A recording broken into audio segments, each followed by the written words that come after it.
garde le contact. Lundi, maladie à virus Ebola en Afrique. Sentez-vous une réelle implication des ONG? Selon moi, les ONG ne s'impliquent pas suffisamment.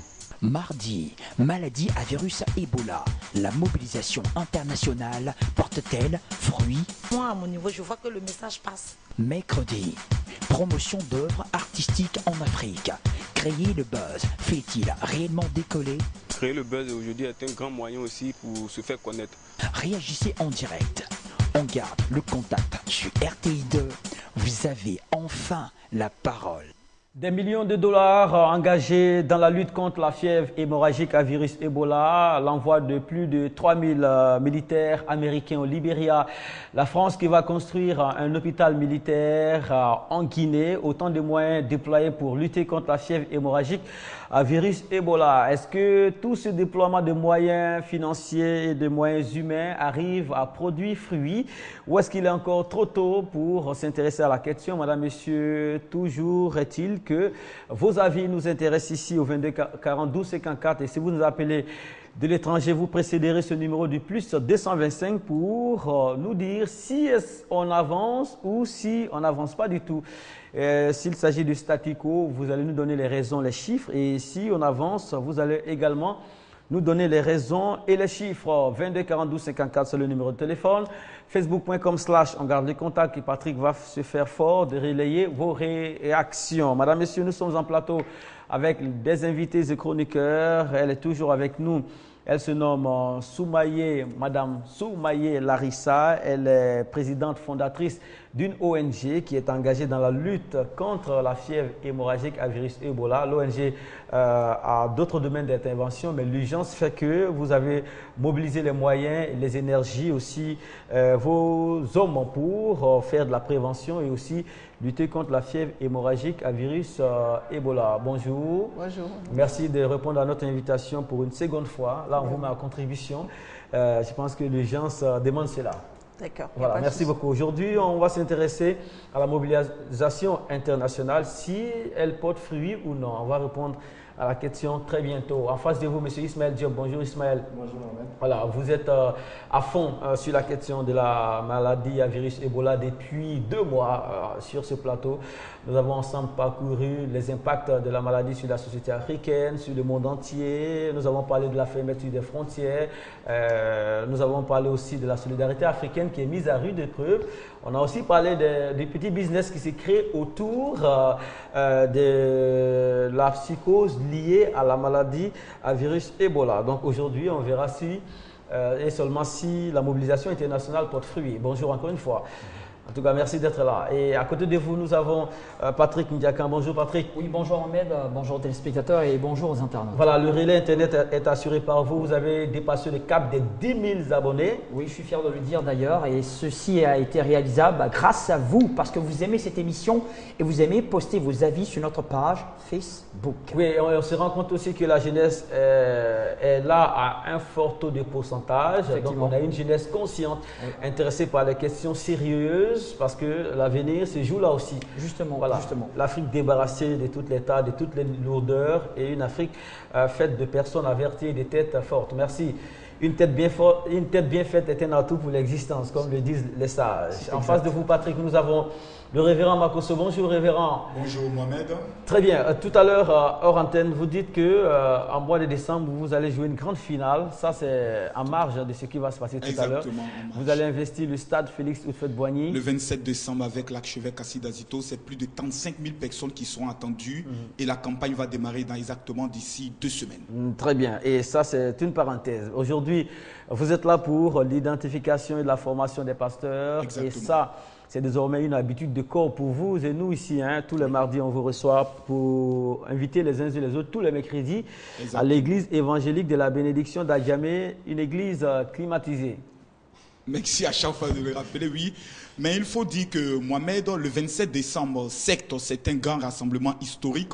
Et le 27 décembre aussi est la date butoir de l'opération d'identification qui verra au stade Félix Houphouët-Boigny l'église protestante évangélique de Côte d'Ivoire avec à sa tête l'archevêque Kassida Zito qui vont remettre les bases de données exactement, que ce soit tous les ministères qui sont pris en compte par l'opération d'identification, soit le ministère des Affaires étrangères, afin que lorsqu'un pasteur se rend dans une ambassade, il faudrait que les différents consulats puissent avoir le listing des pasteurs officiels identifiés dans le but de les faciliter dans l'exercice de leurs fonctions.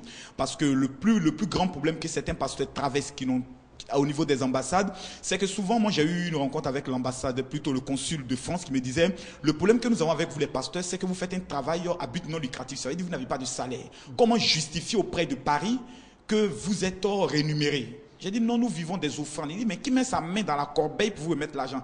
On dit non, c'est la trésorière de l'église. Il dit donc demandez à la trésorière de faire un papier qui dit par exemple chaque fin du mois voici ce que le pasteur peut gagner. Ça peut ressembler à une fiche de paye.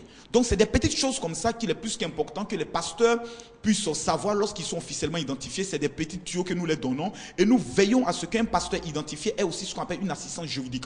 Je te coupe pas, je vais rentrer rapidement dans un point. Je connais un pasteur qui a traversé un moment très difficile parce qu'il a prié pour une dame. La dame a été bénie. Et puis elle a fait une offrande au pasteur de près de 2 millions. Elle retourne à la maison, ses enfants lui disent non maman, l'argent que tu as donné au pasteur c'est trop, allons reprendre l'argent. Oh le pasteur déjà il allait payer ses instruments. On dit non pasteur, donc finalement les enfants ont porté une plainte contre le pasteur à la gendarmerie et on est venu soulever le pasteur. Dieu merci, le pasteur était identifié. Donc le révérend Makosso se présente à la gendarmerie pour dire non, il est venu chercher le pasteur. Parce qu'une offrande donnée à Dieu, il n'y a pas de remboursement. Personne ne peut mettre sa main dans la bouche de Dieu pour rattraper une offrande. L'offrande est donnée, l'offrande est donnée. Donc c'est tout cet encadrement juridique que nous mettons tous des pasteurs pour les faire comprendre. Ça nous a permis à savoir que lorsqu'une personne te fait un don d'une valeur de plus de 500 000 francs, il est bon que la personne fasse aussi une décharge qui dit je possède toutes mes facultés intellectuelles et je donne librement, sans contrainte et ni pression. C'est important. C'est pour cela que les pasteurs doivent être en réseau identifié pour que nous puissions leur donner tout cet encadrement vis-à-vis de leur personne. Donc l'identification continue tous les mercredis à l'église évangélique La Bénédiction, qui sera aussi suivi du grand séminaire intitulé Oin pour vaincre. Demain, à partir de 9h, vous traversez des moments difficiles, vous êtes un pasteur, vous constatez que dans votre ministère, il y a des blocages, il y a des réalités auxquelles vous êtes confrontés, vous n'arrivez pas à comprendre. Vous voulez comprendre les mystères de l'onction, comment exercer un ministère efficace, comment réussir dans le ministère, comment avoir l'opportunité de voyager au travers le monde, exercer votre ministère. Demain, à partir de 9h, nous avons deux orateurs avec votre permission qui vont se succéder. Nous avons le révérend Beurré Parfait qui est arrivé de la France, qui mercredi dernier a donné un grand enseignement sur les 3 clés pour réussir. Et nous avons un homme qui intervient pour la première fois, le prophète béni de Dieu que tout le monde connaît au niveau de Yopougon. Un homme qui a réussi dans le ministère, un homme qui a des rassemblements de 12-13 000 personnes. Demain, il viendra nous enseigner comment il a fait. Et c'est un homme que Dieu utilise extrêmement dans le domaine des guérisons. Donc demain, ceux qui sont malades auront l'opportunité de bien vouloir exercer son ministère. C'est demain à partir de 9h à l'église évangélique La Bénédiction, à Djamé, 220 logements, en prenant le prolongement en allant vers, je ne sais pas si je peux le dire, Fraternité Matin. La route de Fraternité Matin. Juste avant une station, vous allez voir l'église de la Bénédiction en bordure de route. C'est le plus beau bâtiment qui est là, en blanc rose, climatisé. Vous entrez, vous vous asseyez comme un ministre de Dieu. Et nous allons tenir un séminaire important. Pour toute information complémentaire relative aux informations que je viens de donner, veuillez nous appeler aux 2 numéros suivants, le 04 68 40 40, je répète, le 04 68 40 40 et le 09 50 93 59, 09 50 93 59. Que Dieu bénisse la Côte d'Ivoire. Je vous remercie. Et pourquoi est-ce que c'est vous qui décrochez l'un des 2 numéros? Non, parce que souvent, il est mieux de véhiculer le bon message. Si tu as donné ça à une secrétaire qui n'est pas souvent de bonne humeur, la personne va décrocher, oui c'est qui, tu veux quoi? Ça peut gâter l'aspect spirituel et sérieux de l'événement. Donc moi-même je décoche, allô, bonjour messieurs.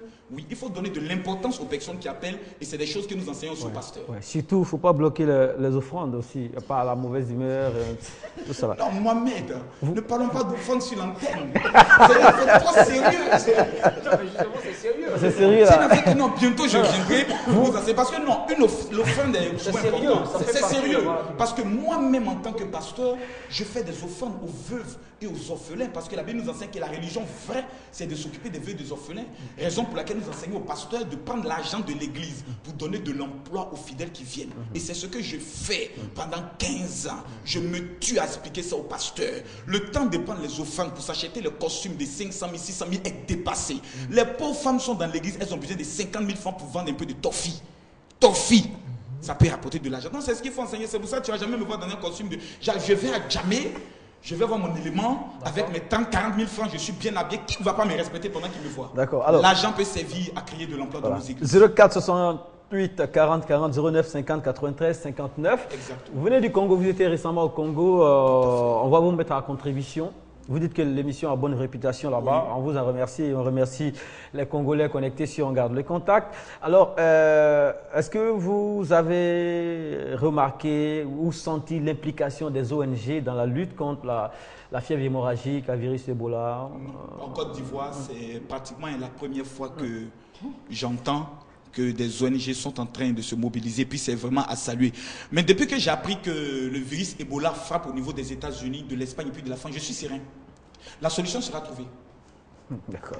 Depuis ce jour-là, je suis tranquille, je crois maintenant, je bénis le Seigneur même, parce qu'avant c'était nous seuls. Maintenant, ça frappe au niveau de la France. Donc ils vont trouver la solution. On vous sent heureux pour ça? Non, je suis vraiment heureux. Non, attention. Non, qu'au niveau de l'Europe, aujourd'hui, ils vivent les réalités que nous vivons. Parce que maintenant, on ne va plus dire, n'allez pas seulement en Afrique. En France, il y a une femme qui a pris, mais hélas, et plutôt gloire à Dieu, elle se porte mieux. Donc les mêmes piqûres qu'on a données à la femme là, vous comprenez, cher monsieur le président, c'est ces piqûres-là qu'on veut que vous ameniez, on va tester sur nos malades. Et nous sommes sûrs, comme elle va mieux, nous aussi nos malades iront mieux. C'est tout ce qu'on demande. Merci référent. Merci référent. Et c'est tout le débat d'aujourd'hui. Et nous vous encourageons. Et d'hier. Merci beaucoup, merci. Et bonne activité à vous. Merci. Et en attendant la grande finale au stade Félix Houphouët-Boigny. Merci beaucoup. Nous allons commencer tout en vous présentant cette information. On a le jingle avant ou pas? On attaque directement? On attaque directement, oui. Très bien. Le premier cas d'Ebola hors d'Afrique est une aide-soignante espagnole de 44 ans, mariée sans enfant. Et elle travaille depuis 15 ans à l'hôpital Carlos III de Madrid. Elle faisait partie de l'une des équipes qui se relayait pour s'occuper des 2 missionnaires rapatriés en Espagne en août et en septembre 2014 après avoir contracté le virus Ebola. Tous 2 sont décédés. Alors, c'est le bonjour, la Kouaba de Seydina Chérif Ahmed en même temps. Bonjour Seydina. Bonjour Mohamed. Voilà, un cas en Espagne, mais le premier cas hors d'Afrique. Voici un sujet qui n'a pas du tout voyagé, qui n'a pas pris l'avion, mais qui contracte le virus Ebola. Et je pense que ça vient compléter l'information donnée par Diop ici, que ce n'est plus une affaire de l'Afrique seule. Bien sûr, ça démontre le sérieux du plateau. Ça démontre que nous sommes là, nous ne sommes pas là nous ne sommes pas des caisses résonantes. Nous réfléchissons, nous faisons des études, nous faisons des recherches avant de venir débattre. Je pense que Diop en a parlé il y a de cela 1 mois, que si la communauté internationale se mobilise, c'est que quelque part aussi la communauté internationale se sent aussi menacée. Parce qu'aujourd'hui, celle qui a été contaminée maintenant n'a pas été contaminée ici en Afrique, mais sur la terre européenne. Donc ça veut dire que ça veut dire ce que ça veut dire. Ça veut dire que nous sommes sur le bon chemin et nous travaillons, nous ne sommes pas fiers parce que c'est un cas de maladie, mais nous sommes fiers que les messages que nous véhiculons ne sont pas des messages de gauche, c'est des messages sérieux, c'est des messages à prendre au sérieux aussi, que nous puissions vraiment aller de l'avant.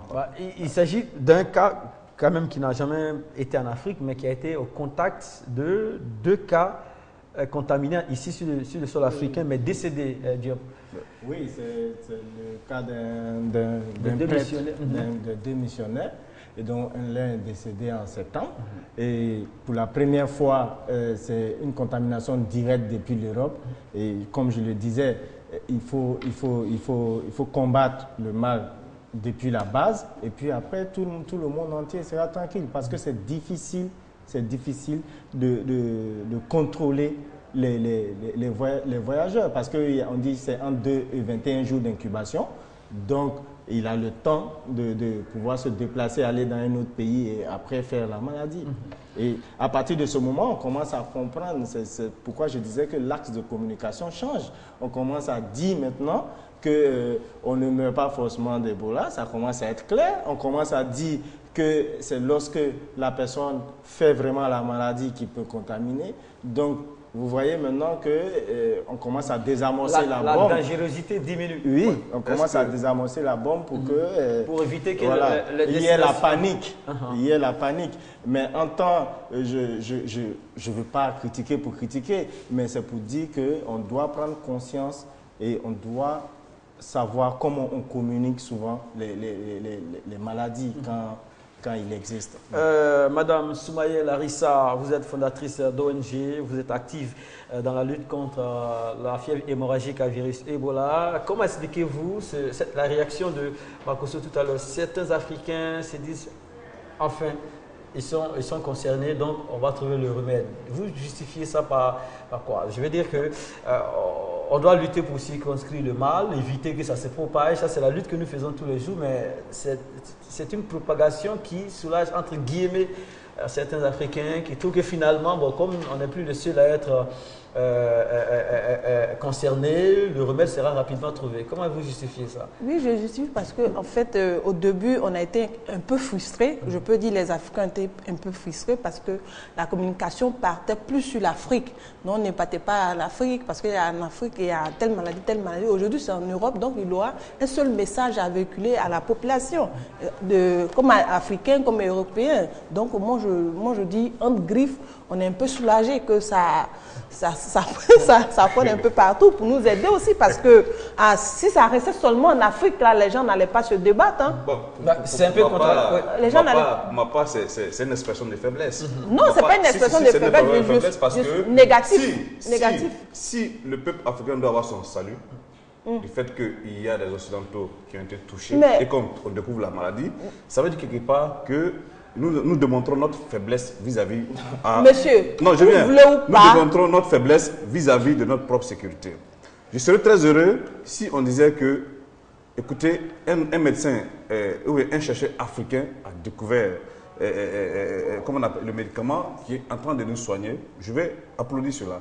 Mais je ne vais pas forcément applaudir le fait qu'un occidental ou des occidentaux ont contacté cette maladie et que maintenant on aura les médicaments. Mais vous êtes d'accord avec moi que la même information n'est plus pareille? Non, bien sûr, ça veut dire, madame, que au début on disait non, ça tue, et les Africains doivent prendre leur destin en main. Rien. Mais aujourd'hui, ça change de débat. Donc, ça veut dire qu'il y a quelque chose. Je suis conscient de cela. Depuis même qu'un Américain a été contaminé, la communication a changé depuis les États-Unis pour dire, attention, on peut l'approcher qui n'est pas forcément mortel.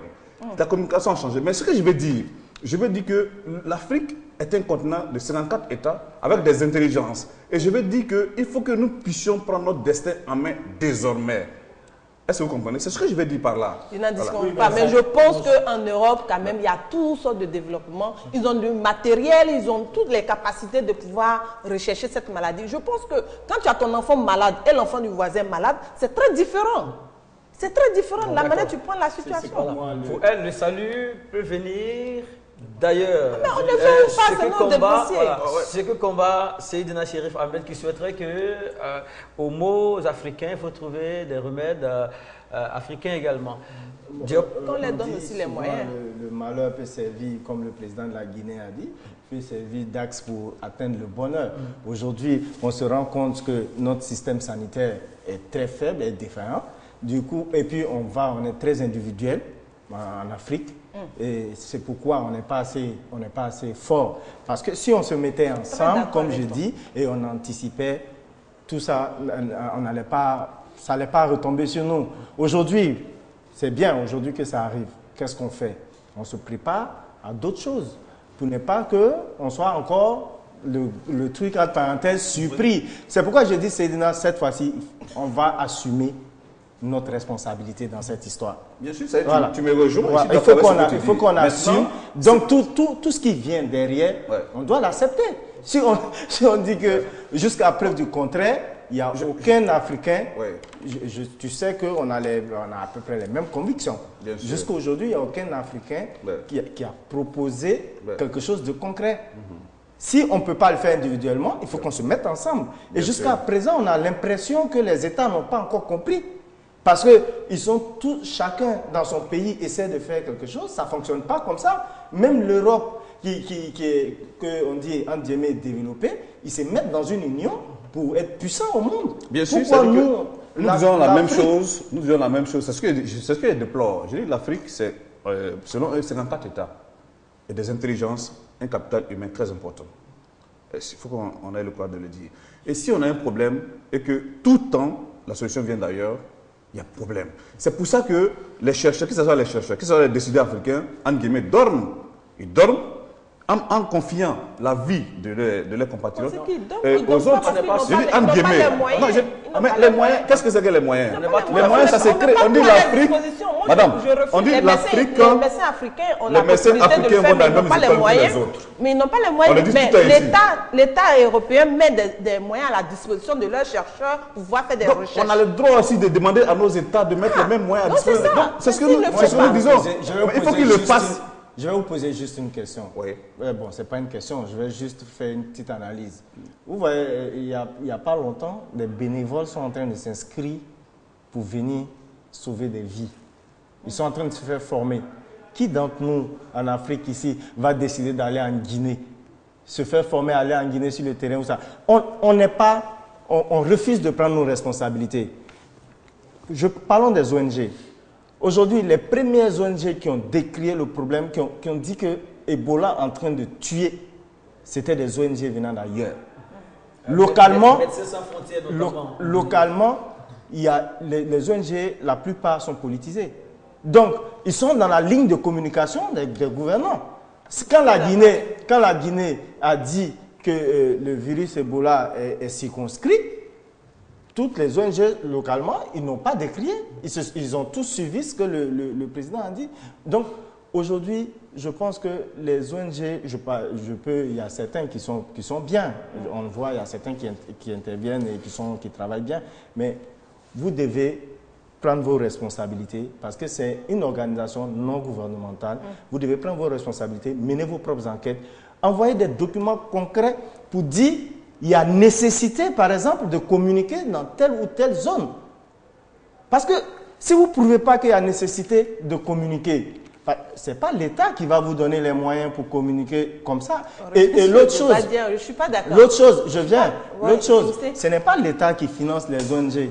Il y a des institutions qui, déjà les ONG sont classifiées par rapport au secteur d'intervention. Il y a d'autres qui sont dans l'éducation, la santé, la culture, et ainsi de suite. Mais dans ton domaine, si tu sors des résultats d'enquête qui prouvent qu'il y a nécessité de faire ça et ça, il y a des institutions. Je finis. L'autre chose, nos États doivent arrêter de donner l'argent dans leur caisse. Parce que leur rôle, c'est de mettre en connexion les ONG locales et d'autres institutions internationales pour que la connexion se fasse directement. Écoutez-moi, ça serait plus facile pour tout le monde. On va lui permettre de réagir. Voilà. En fait, nous sommes une organisation non gouvernementale. On le sait. Nous ne sommes pas des illettrés. On ne peut pas créer une organisation et puis attendre tout de l'État. C'est nous, normalement, si je suis sur ce plateau, si j'ai fait le déplacement de Yamoussoukro jusqu'à ici, c'est pour pouvoir dire au monde entier que nous sommes là. Nous avons nos domaines. Nous avons choisi de lutter contre la maladie mentale. Maintenant, le cas d'Ebola, l'urgence d'Ebola vient. Donc, à chaque fin d'année, nous faisons nos plans d'action, nos budgets de nos plans d'action financiers, tout et tout. Donc, quand le cas d'Ebola vient, c'est une urgence, mais ça ne veut pas dire aussi qu'on doit abandonner nos malades que nous avons déjà programmés pour pouvoir suivre sur le terrain. Mais quand vous dites que ce n'est pas l'État qui va nous soutenir, nous donnons de notre vie, nous donnons de notre temps. Pour pouvoir faire ces sensibilisations, nous ne sommes pas payés. Mais nous avons choisi de faire ce métier. Donc, quand vous parlez des ONG, un peu de regard pour tout ce que nous faisons. Non, mais, madame, voilà. Attends, j'arrive. Je m'explique. Quand vous dites non, l'État met sa main dans sa caisse, c'est normal que l'État aide souvent les ONG. Puisqu'aujourd'hui, l'urgence fait. On voit en Côte d'Ivoire. Les gens, les banques et autres là, soutiennent le ministère de la Santé. Pourquoi? Pour plus faire la sensibilisation dans les villages, dans les campements et autres. Oui, mais madame, l'urgence y est. Madame, voilà. je dis pas, parce que je suis quand même sérieux. Je ne dis pas que toutes les ONG, et vous n'allez pas me dire que vous allez parler au nom de toutes les ONG. Mais je suis là sur ce plateau, je représente l'ONG, c'est normal que je défende les ONG. Merci de Elle a peut-être du mal à comprendre certaines réalités en Afrique. Lorsqu'il s'agit par moment de campagne électorale, on voit les files d'attente même pour aider un homme déjà puissant à être réélu, par exemple. Justement. Moi, je ne dis pas forcément, M. Mohamed, moi je ne dis même pas forcément l'État, mais je dis nos hommes politiques, nos élus, nos cadres de différents villages peuvent se mobiliser. Ce n'est pas une histoire de l'État seulement, ce n'est pas une histoire du ministère de la Santé. Clairement, et ça se voit ici. Certaines personnes sont prêtes à donner une partie de leur salaire pour aider des élus. Bon, on attend. Tu sais pourquoi ça fonctionne comme ça? Je vous explique quelque chose rapidement. Parce que ça a été démontré par A plus B que, j'ai expliqué ça hier, il y a des ONG qui sont experts en montage de dossiers, entre guillemets, pour faire des financements extérieurs. Or, tout le temps, si on est dans l'esprit d'aide extérieure, de financement extérieur, notre génie ne va pas travailler pour qu'on puisse être indépendant. Or, c'est ce qu'il faut, obligatoirement. Moi, je vous incite. Je suis allée la dernière fois en France. Par une de vos émissions, sur la première, j'ai pu avoir des contacts, je suis allée en France. Je vous dis, M. Mohamed, l'accueil même. C'est-à-dire, le travail qu'on fait sur le terrain ici, les gens considèrent plus en Europe. Vous voulez ou pas, c'est la réalité. C'est par rapport à leur sérieux. Écoutez, ils considèrent plus. C'est pour ça que nous part dans les rues. Nous, on part dans les rues, on donne de la nourriture aux malades mentaux, on les récupère, on les insère. C'est noble, madame, c'est pas ce qu'on critique. À l'aéroport, je vous explique, à l'aéroport, le blanc qui vient me chercher avec sa délégation, ma soeur même qui devait être arrivée, il refuse même de recevoir ma soeur. On me prend. Directement, on arrive à Vernon, on commence tous les démarches. Pour dire que le respect mais qu'on m'a... Parce que c'est noble ce que vous faites. Mais c'est le... En Afrique, ici, si vous m'écoutez, Sedina, c'est pour avoir de l'argent, c'est pour s'enrichir. C'est une plaie. C'est une plaie. Mohamed, je vais juste faire une parenthèse. Ce que vous avez vécu en France, ici, c'est notre combat pour que nos autorités, nos populations puissent avoir l'ouverture d'esprit pour agir comme ceci. C'est ça que nous disons.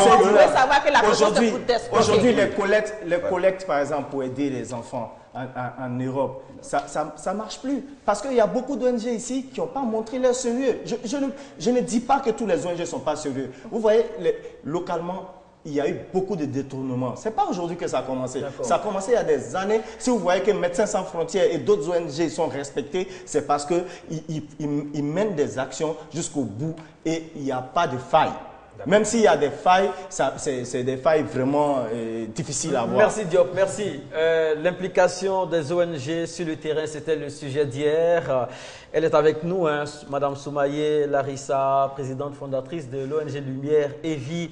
Elles sont engagées avec beaucoup d'autres ONG dans la lutte aussi contre la montée en puissance de la fièvre hémorragique. Virus Ebola. On donne quelques réalités ou encore quelques références montrant ou démontrant l'expansion à l'international de la fièvre hémorragique.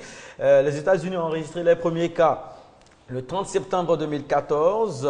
Voilà, l'infirmière française qui était volontaire à Médecins sans frontières, heureusement guérie. Elle a quitté l'hôpital après avoir été soignée avec des traitements expérimentaux. Et un expert sénégalais, c'est pas seulement les Occidentaux qui en guérissent, c'est un expert sénégalais de l'OMS atteint par le virus Ebola a été guéri à l'hôpital de Hambourg, en Allemagne. Voilà, bon, pas ici, mais en Allemagne toujours. Est-il que, voilà, toujours en Europe et à l'étranger. Et hier,